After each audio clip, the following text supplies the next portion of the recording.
Hey guys, what's up? It's Biscuit Horror Reviews. I'm here with a video, basically covering my haul from the Vinegar Syndrome Halfway to Black Friday sale, as well as a couple other things that have come in the mail, and like one birthday present. So yeah, guess who lent his tripod to somebody and completely forgot that, I wanted to do this video. and is now resorting to the old fucking setup that I was doing way back about 4 years ago. I think it might have been 5, like 3 or 4 years ago. That's right, this fucking guy. So let me just dive right into the Vinegar Syndrome stuff. Really good sale, couple interesting surprise titles and everything. I grabbed a few titles, a few of the surprise titles, and some of the stuff that's like back catalog stuff that I've been meaning to kind of get. I grabbed a couple of these drive-in collection double feature releases, which they don't do these anymore, which it kind of sucks because these were kind of cool, cheap little releases that were pretty affordable, and they were decent releases of relatively interesting titles. But for this one, it is Crypt of the Living Dead and House of the Living Dead from 73 and 74, respectively. I've never seen Crypt of the Living Dead. I've seen House of the Living Dead. And I remember it being very boring, but, maybe it'll be more interesting on a rewatch. Yeah, another one of these releases, I don't think there will ever be another one of these double feature releases that matches the absolute beauty of the double feature releases of the drive-in collection releases of Death Force and Vampire Hookers, as well as the one of the Executioner Part 2 and Frozen Scream, and the Jekyll Hyde portfolio and A Clockwork Blue. However, I grabbed this one because, it was like, I think it was like $6, something like that, really cheap. These are usually not too expensive releases. And I figured just, why not, And I grabbed another one. This one is of Bloodthirst and the Thirsty Dead. Bloodthirst being a film from 71 that's in black and white, and The Thirsty Dead being from 74. I'm pretty sure I own The Thirsty Dead, but it's not a restored 4K, not 4K, but like 2K restoration. And these releases are usually like interpositive or archive copies of the film that what am I even fucking saying? They're usually scanned in 2K, which is cool. This one has The Thirsty Dead on it, which is like about a cult of like vampires, and John Carradine is in it, and that sounds kind of cool. Bloodthirst also looks kind of interesting. Not a bad little pickup. I got another one. This is like the 4th Vinegar Syndrome release, like ever. This is one of their oldest releases. It's the Massage Parlor Murders, which never seen this. Blind Buy. This was like $10. Not too expensive. I figured it looked kind of interesting, so it would be worth the investment. I think this is like supposed to be a murder mystery kind of slasher flick, having to do with like prostitutes that work at a massage parlor being murdered, and they're trying to find out why. This film was also released as the Massage Parlor Hookers. Another one, this is another older Vinegar Syndrome title. It's Hobgoblins, which this is the 3rd feature film, I believe, from Rick Salone, which he also directed Blood Theater, which they also did a Blu-ray release of. It's a really good Blu-ray release, too. Which that film was really entertaining. Hobgoblins, when I first saw it, I wasn't a big fan. Been meaning to rewatch it. Figured I'd grab it. You know, it was a cheaper release. Definitely one of their older releases. But you know, this is like kind of a Gremlins ripoff from the. It's like from the late 80s. Yeah, 88. And this was on Mystery Science Theater. But, yeah, gonna have to give this one a rewatch. Next we got Slaughterhouse. Another one that is an older Vinegar Syndrome release. I know last year for their Halfway to Black Friday sale, they released a limited edition, like, slipcover for this one, which is cool. I'm not the biggest fan of Slaughterhouse. I think it's a pretty, entertaining, decent movie overall, but it's not anything too amazing. Basically this was like, yeah, shot in San Francisco kind of exploitation film about this giant guy with a fucking meat cleaver going around killing people, and he like works in a slaughterhouse. I haven't seen this one in a bit, but I remember this one being really cool. Nice and gory, kind of comedic, and I also remember it being not very beautifully shot, but it having some really nice cinematography here and there. So yeah, this is another one gonna have to revisit. Also, there's a ton of fucking like special features on this release, which is always cool when they get a bunch of special features. This one isn't Vinegar Syndrome, but they were selling it on their website because they had a slipcover for it. I was gonna get it before. I wanted to get it with the slipcover, but I didn't want to just buy it. I figured I'd wait for a sale, so I didn't end up getting the slipcover, which sucks, but I don't care too much. It's the Blu-ray release of the McPherson tape, which I talked about this. I'm pretty sure I talked about this in my Halloween video last year, where I was recommending random horror movies, and I remember, I'm pretty sure I talked about this movie and recommended it. This is a really interesting, super low budget, like shot on video horror film from the late 80s that is considered one of the earliest found footage films. Like, the first found footage film is widely considered to be Cannibal Holocaust. But this one is like the first one that actually went with the whole, like, oh, this is a, like the whole film is literally footage that somebody shot.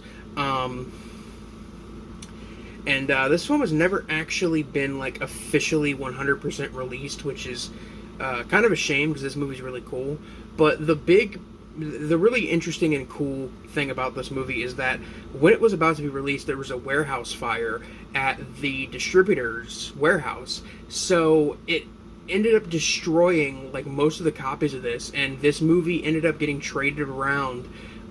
Just a raw version of it with, like, no credits ended up getting traded around by, like, UFO conspiracy theorists who believed that the McPherson tape was a legit film. In fact, I'm pretty sure it was originally going to be titled UFO Invasion or UFO Abduction, and then it gained the nickname of the McPherson tape because people thought it was a real tape of people being abducted by aliens. But this is a really cool, creepy little film if you can get into it.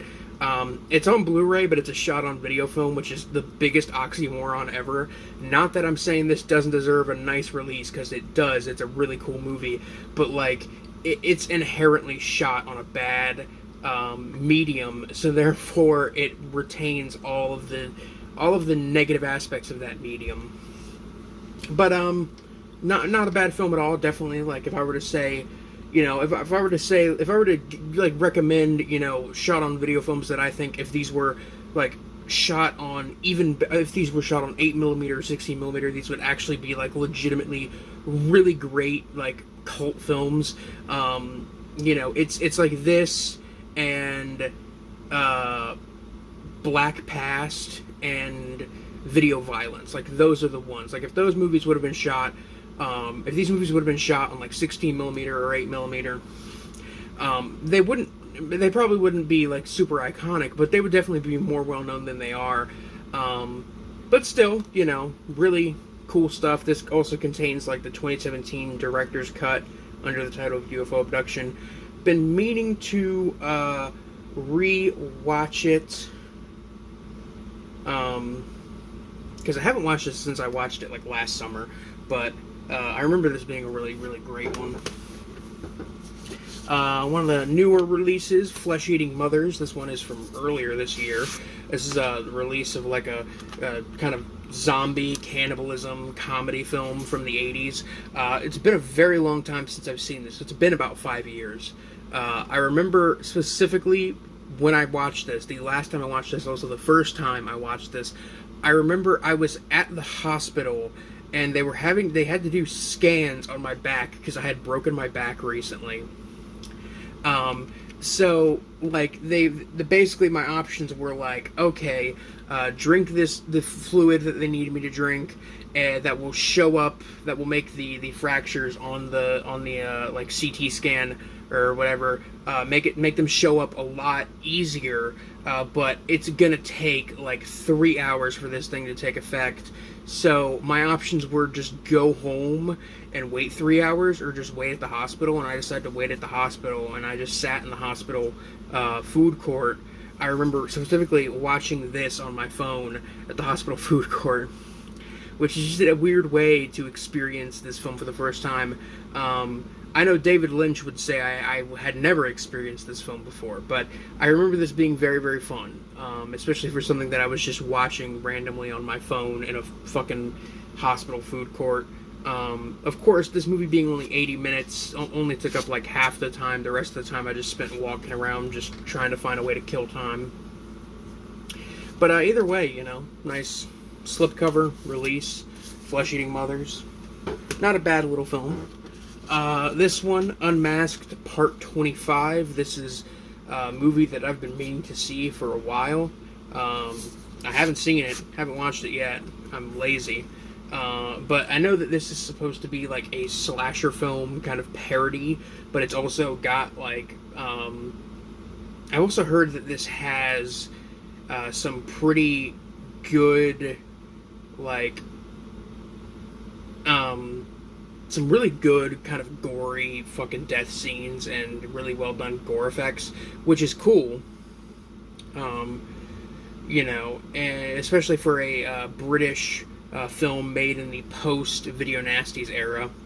This film was released in like 89-ish, somewhere around there. But yeah, I've heard this one is like, has to do with a serial killer who is literally like the slasher film cliche, wears a hockey mask and everything, and he becomes and he starts to question like why he's a serial killer and stuff. And I've heard this one is pretty fun, and I like the slipcover on it. It's a very, very nice release. It's got nice texture to it. But that's with all of the Vinegar Syndrome slipcovers. They're usually all really good. This next one is another one that I've been meaning to check out for years. It's the Vineyard, which another slipcover release. This is a film from the late 80s, I believe. Yeah, 89. Starring, and I think it's also directed by James Hong, who was in... what was he in? He was Lo Pan in Big Trouble in Little China. And he's still working today. He's still doing a lot of like stuff. I know he was in like, I think all of the fucking Kung Fu Panda movies, which is really cool. You know, that he's still getting work and he's still doing stuff. But he's a kind of an iconic actor, and he stars in this film. I think he co-wrote it. I know for a fact he was one of the directors on this film. I heard this one's pretty interesting, about like a guy who owns a vineyard who's like immortal, and he's trying to create a serum to regenerate his youth or something like that. Always heard that this one was kind of a gross, splattery one, which, you know, have to check it out. This one is one of the titles that they announced. They announced this one like ahead of time, but they still announced it. It's still fucking, you know, a title. This was one of the titles for the sale that they had announced ahead of time. I don't even know what I'm trying to say. It's the Immortal Iser, which I don't remember if I know I haven't seen, this film before, but I think this has been on my watch list for a very long time. Another blind buy. Still haven't watched this one. Who directed this? Joel Bender, who directed Midnight Kiss. And if I'm thinking, if that's the Midnight Kiss that I know, then this could be a very, very fun movie. I don't think it's on any of my shelves, at least where I can reach it right now. But if that's the Midnight Kiss that I know, that is like a fucking movie about a female cop who is like hunting a serial killer who's a vampire, and she becomes a vampire cop. It's kind of dumb, but I remember there being some really great moments in it. However, yeah, I'm pretty sure that was him that directed it. The Immortal Iser, though. I think this one has to do with like a guy kidnapping and experimenting on women to create a serum that will extend his life, which sounds kind of similar to the Vineyard, but either way, the Immortal Iser. This one I watched last night, actually, and I had a really great time with it. I decided to not get the slipcover with this one, because I was like, I doubt I'll want the slipcover for this one. You know, save me that extra $3. I'm kind of fucking mad that I did that to myself, because now I'm upset I don't have the slipcover for this one. I should have just spent like the extra $4, I think it would have been $5, something like that, to get it. But it's Let My Puppets Come, which is a film I've known about for a very long time. Never really wanted to like seek it out or anything, but as soon as I saw that Vinegar Syndrome released it, I was like, you know what, I might have to grab this just because it's exactly what it is. This is a fucking, like, it's supposed to be a puppet porno, but like, I feel like all of the sex scenes in it, like, you know, aren't, like, they're between puppets, so it's not even like erotic in the slightest, and it just feels like really, really, really uncomfortable, like anti-humor, comparable to stuff like Tim and Eric, or a lot of the stuff going on in like The Greasy Strangler. That's how the sex scenes in this movie feel. You know, having watched this literally last night, it's a great time though. Really, really fun, kind of, you know, pornographic musical sex comedy. It says on the back it's a musical sex comedy, which I would definitely say that this is exactly that. This is most definitely a musical sex comedy. I would not say this is a puppet musical porno. However, that is the way that some people describe it. Either way, this film was really wild, really interesting, really entertaining, really fun. Who is in this? Fucking Luis de Jesus is in this, who is a fucking dwarf actor who was in, he was Ralphus, the crazed assistant in fucking, and Blood-Sucking Freaks, which is one of the greatest exploitation films of the 1970s. Absolutely amazing, great time, and that's simultaneously like really, really offensive and uncomfortable and disturbing. And also I think the ballerina character from that film she's also in this. And you know, that's kind of cool that like two of these same cast members are in this. Also, Al Goldstein has a cameo in this, which I mainly know Al Goldstein. I mainly know of him because he had a fucking public access show on like one of the public access channels in New York, and there's a segment he did called it was Midnight Blue, the City from Hell segment, which was literally Al Goldstein going around in public and just like shaming businesses he believed had ripped him off, which I don't know if I believe some of the stuff he says about some of these businesses. However, I just think it's just extremely funny. to hear him just rant about this shit in broad daylight, you know. But yeah, Al Goldstein, kind of a famous icon, I guess, when it comes to like the stuff involving the porn industry. I was actually reading something about how when he died, in his obituary, they said like, you know, never has there been a bigger sex-obsessed loser than Al Goldstein. And I'm like, I remember reading that somewhere recently, and I was like, come on, the man's dead. Like that might be true, but like, the man fucking died. Either way, Let My Puppets Come, really great shit. It's another one. I haven't watched this one in a very, very long time. It's Don't Go in the Woods. This is the Blu-ray, obviously. This is a early 80s slasher film that was on the Video Nasties list.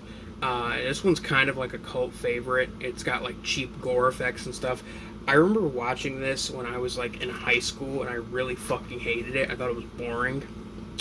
But since in recent years I've started to kind of get more into weird, lo-fi, awful fucking horror films, I've been meaning to revisit a lot of older stuff that I didn't like. One of the big ones is like, that I revisited and I was like, how did I not like this movie? This movie is amazing. Is Deathbed, The Bed That Eats. I rewatched that one recently, and I was like, what? I was like, I hated this movie in high school. This movie's amazing. Same goes for Blood Freak, the movie about a killer turkey monster that drinks the blood of drug addicts. But yeah, Don't Go in the Woods. This I'll be rewatching this one eventually. We down to the last. We get down to the last couple here. Got Dolly Dearest on Blu-ray. This was one that I remember watching when I was fairly young. I don't think I was a kid. I think I might have been my early teens when I watched Dolly Dearest, and I remember liking it back then. I rewatched a couple nights ago. Still really liked it. Very fun, very enjoyable movie. Definitely not as good as I remember. I remember it being like a better film in terms of quality, but it's still not a bad little movie. Definitely very enjoyable. Rip Torn has a small appearance, has a small role in the film, and he's really great. Rest in peace. But yeah, Dolly Dearest. You know, finally this is on Blu-ray. This movie's been out of print since forever. We also got, fucking Christ, I'm dropping shit. We also got Lust in the Dust. This was one of the, I'm pretty sure this was one of the surprise releases from last year's sale, from last year's fucking halfway to Black Friday sale. And, you know, I had no interest in it. I didn't really look at it. I had no interest in it, mainly because, like, I saw the title, Lust in the Dust, and I was like, so this is like some Western porno? I don't know if that's for me, because, you know, Vinegar Syndrome, they release a lot of it, you know, they do a lot of good releases of cult films, but then they also, you know, do releases of kind of older, like, pornographic and erotic films, which just isn't my forte. I'm not too into that kind of stuff. I know there's an audience for it, but still. But after that sale happened a few months later, I had looked into it, and it turns out that this is actually a Western comedy film starring Tab Hunter and Divine from fucking Pink Flamingos fame.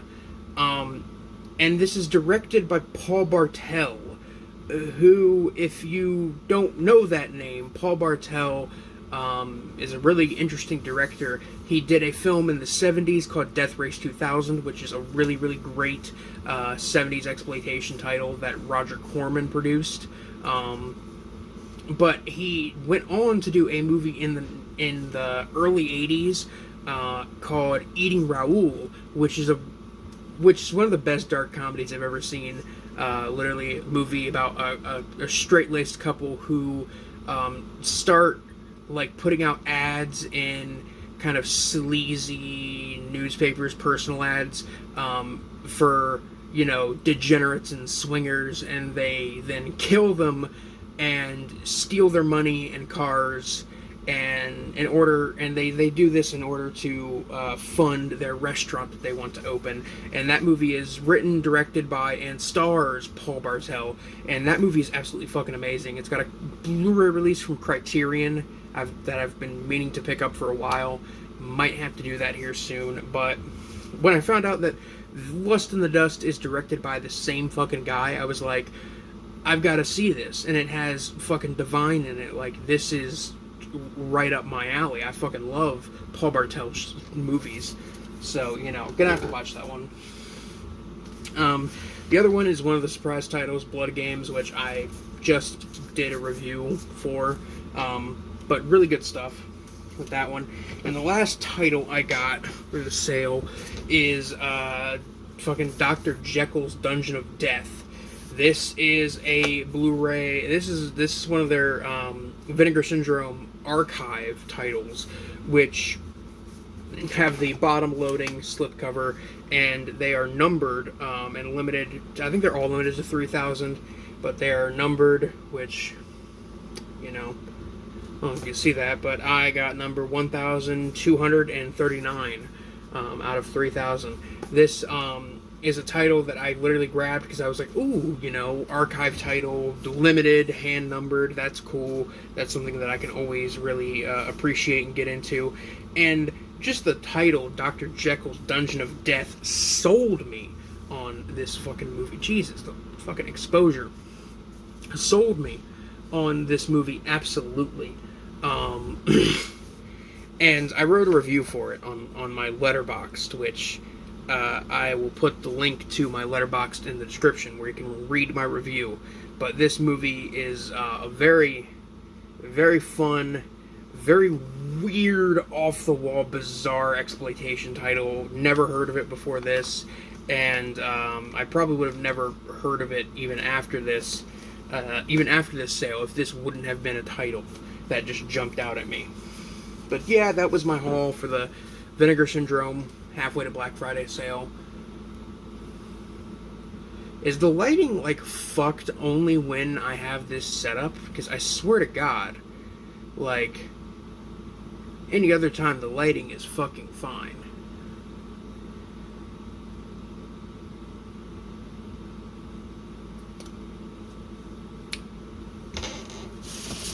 One second here. There we go. Fucking Christ. I guess it's only when I do this lighting setup that the lighting is fucked. This camera setup that the lighting is fucked. Either way, that's it for the Vinegar Syndrome sale stuff. Onto the other stuff I've received. The big thing I got in the mail, finally, after a almost fucking, like, 6-year wait on this fucking thing, I finally got the Evil Dead 2 board game. Like, you know, I remember I backed this on the original Kickstarter, paid like $90 for the game and some add-ons. The Kickstarter pretty much completely fell through. The company that was doing it, like, spent all of the money on other bullshit and basically wound up in debt, so they couldn't do anything to get anybody their games that they promised them, as well as all of the extras, including dice for the game that were carved out of the wood from the cabin from Evil Dead 2. But, you know, nice little slip on it. I don't want to fucking open this and go through all the pieces, but there's some cool pieces in here, you know. But still, nice fucking expensive game, finally.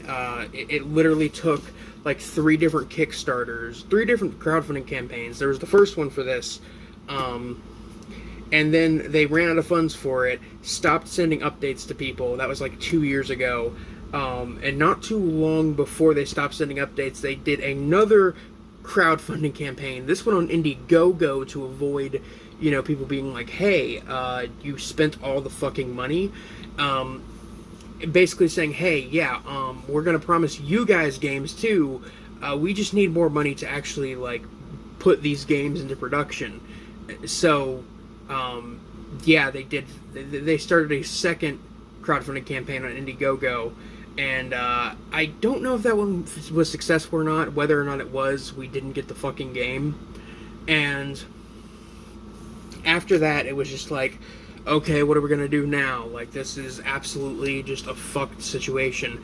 Then another company comes in. This one, being Jasco Games, comes in and they get the rights to it, and they get the rights to the game, and they basically make another Kickstarter, and they say, okay, if this hits the goal, everybody who pledged on this campaign will get a game, and everybody who pledged previously on the other Kickstarters and crowdfunding campaigns will get a copy of the game. There won't be all the extras, but, you know, you'll get the game, and they fucking made good on their promise in 6 months. The crowdfunding campaign was literally successful in December of 2019. It is now June of 2020, and we finally got this game, and that's absolutely amazing. I don't think I'll ever actually play this because it's like fucking it requires 3 to 6 players, which I will never find 3 people to play a board game this complicated with me. You know, and I mean, my friends would probably play it, but in the time since the original fucking crowdfunding campaign, I honestly would have just rather had. I honestly kind of just would have preferred to get my money back on it instead of just the game. But you know, it's good that I got it either way. But even since then, since the first crowdfunding campaign, that my friends have all moved to, you know, the middle of fucking nowhere. It's like an hour and a half drive to get to them. So we don't even get together that often anymore. On top of that, got some bonuses, which I'll actually take one of the bonus pieces out of here because it's kind of cool, just to show you the kind of figures, kind of little pieces you get for the game. This one is exclusive to the bonus pack.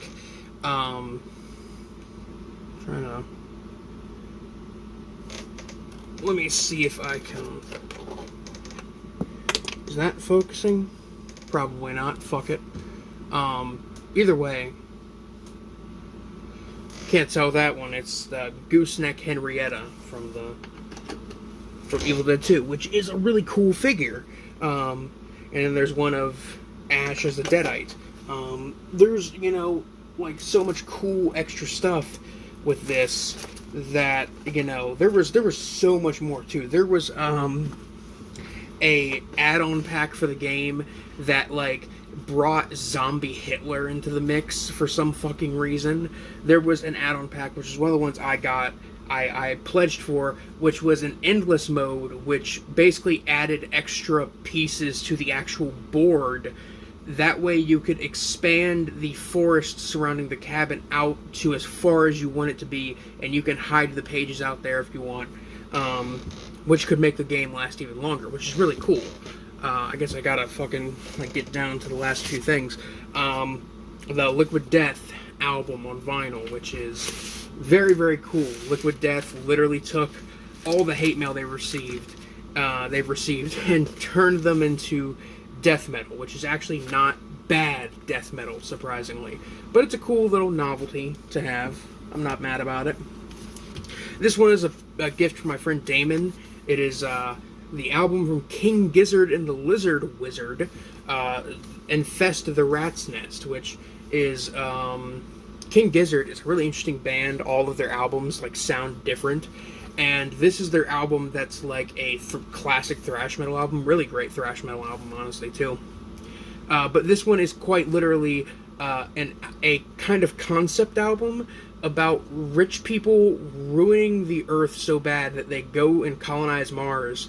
And it's literally about the poor people rising up on Mars and killing rich people on Mars. The term infest the rat's nest literally referring to killing rats, as in killing the rich, which is absolutely just an absolutely amazing concept for an album. It also comes with a really nice big poster that's like fucking massive. I'll have to hang that one up. But, still, really, really good album. Happy to have it. And the last thing, this is another album. This one is something that I randomly bought. I watched this movie recently. It's directed by the same guy who directed The Cremator, which I talked about and I've talked about before. But he directed, Czechoslovakian guy, he directed this film in the early 70s called Morgiana, which is like a really interesting kind of murder mystery, psychological horror film. Kind of surreal, dreamlike, Picnic at Hanging Rock crossed with like, you know, an Andy Milligan film kind of feeling to it. But it's legitimately a pretty cool movie. There's like POV shots specifically from the cat Morgana, or Morgiana, which is cool. But as I was watching it, I was wondering, hey, is there a Blu-ray release of this? I'd like to, you know, maybe add that to my list. I'll buy it eventually. I found this online for like $5. The soundtrack to this obscure fucking Czechoslovakian horror film. The soundtrack to it for $5 with like, I think it was like with $5 shipping, so it was like $10 with shipping. And there was like 3 copies left. Right after I bought it, the price went up to like $30, and I'm just like, well, I'm happy I got it. Like I was only like halfway through the movie, but the music in the movie is pretty cool too. So I'm happy to have this because it's an interesting, obscure little piece. But either way, that is it for this fucking update video. Jesus Christ, this video was fucking long. Anyway, guys, that's it for now. This is Biscuit Boo Horror Reviews signing off. Peace.